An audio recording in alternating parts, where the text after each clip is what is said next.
Hi faves, come let me show you 2 ways to make your chocolate drips without chocolate bars. Yes, you heard me right. And you see the way it's looking dry and firm. All right, now let's get into it. You're going to be needing cocoa powder, icing sugar, and vegetable oil. So I'm going to give you the measurement for this one, the first method, and the second method it doesn't have measurement, but I'm going to put you through on how you're going to get a very nice consistency. So kindly go in with all 3 ingredients and mix thoroughly, and there you go, your chocolate drip is ready. Your homemade chocolate drip is ready. So guys, please kindly stick to this measurement so that you end up with the same consistency as this one. Because if you're going to do, if you want more quantity, just double the same recipe. Please don't mix your homemade chocolate drips out of this recipe. Please don't just do it off like you don't want to measure. I don't know if you're going to come out with this consistency rather. So you're just going to mix everything together and you go ahead to use it for your cakes, your buttercream, your whipped cream, your fondant cakes, and so on. So it's really perfect. It doesn't drip out, and you can use it as topping sauce. Okay, so if you're doing parfait, you need to do like a little bit of drizzle on cake, or if it's cupcakes, you can use it. So it serves for all those kind of toppings as well. And then again, if you want to improve the taste more, just add chocolate flavor.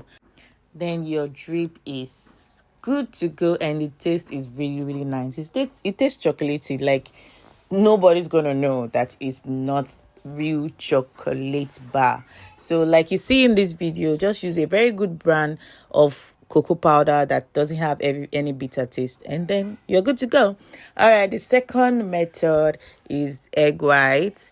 We'll be needing egg white, we'll be needing icing sugar, and color of choice. So color of choice for this one, we're using brownie to give us the chocolatey color.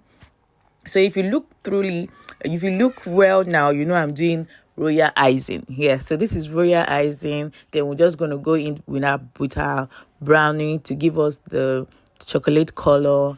And then I'll add a bit of cocoa powder. So this works as well. It works for any other color. So that's why I showed you this other method. So now if you want to use this method, any other colors, this works perfect. So I used this before now.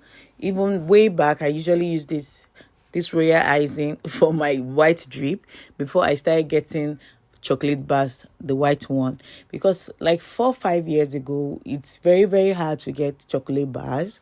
So you need to go to the very, very big shops. And if you need to buy then you have to get buy a pack. So then I used to use my royal icing for my white chocolate drip. Then if I need it in any color, I just go ahead and put any color. I had any color, and that is it. So it works both ways. If you want this to go for colors, just add colors. If you want it as a chocolate drip, you just go in to add your brownie. So now I'm just mixing it together. So you need to be careful with the consistency of this one. You know how egg white does. So even though you're using it for colors, you need to be very careful. Make sure it's thick a bit, so you don't end up with a very runny consistency. So if you're going in with your color, this is what will happen if it's very runny. The moment you drip it on your cakes, it's just going to keep going down to like the board of the cake. So make sure it's thick before you go in with any color of your choice. All right, so you see the way I keep adding icing sugar. Don't be in a haste not to check on the consistency before you add your browning. It's very, very important. All right, I added browning. Stir, depends on how dark you want it to be.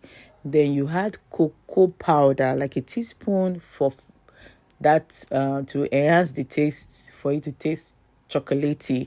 Then you go in with your flavor as well, chocolate flavor. I didn't add flavor in the videos. You can add it for the first method too. It's just because I'm doing video, I didn't add it. So you're going to see that I'm going to use it for the dummy because I was not decorating any cake at the time. So I needed to show you what it looks like. And I did a little experiment So the the experiment was, I dripped this particular, I made this video in the morning. So now, till when I edited the video in the evening and I'm about to post it now, the dummy wasn't, the drips was not running. The both drips for the both the two method, none was running.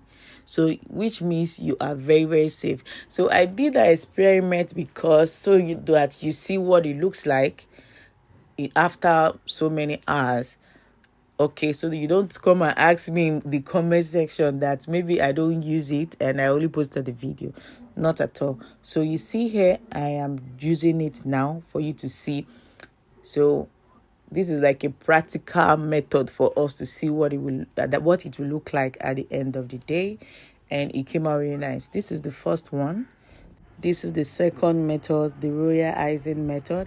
Like I mentioned earlier, you need to be very careful with the consistency. You see what the consistency of the royal icing looks like. Even though you're doing the colored one, please watch out and be careful. And don't over drip it so it doesn't slide down or through to the cake board.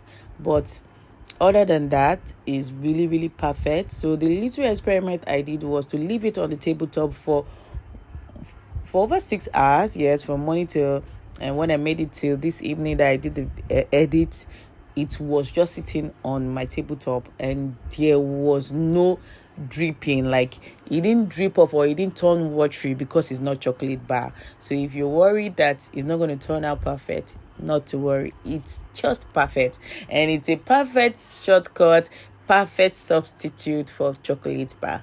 So guys, I'm going to see you in my next video.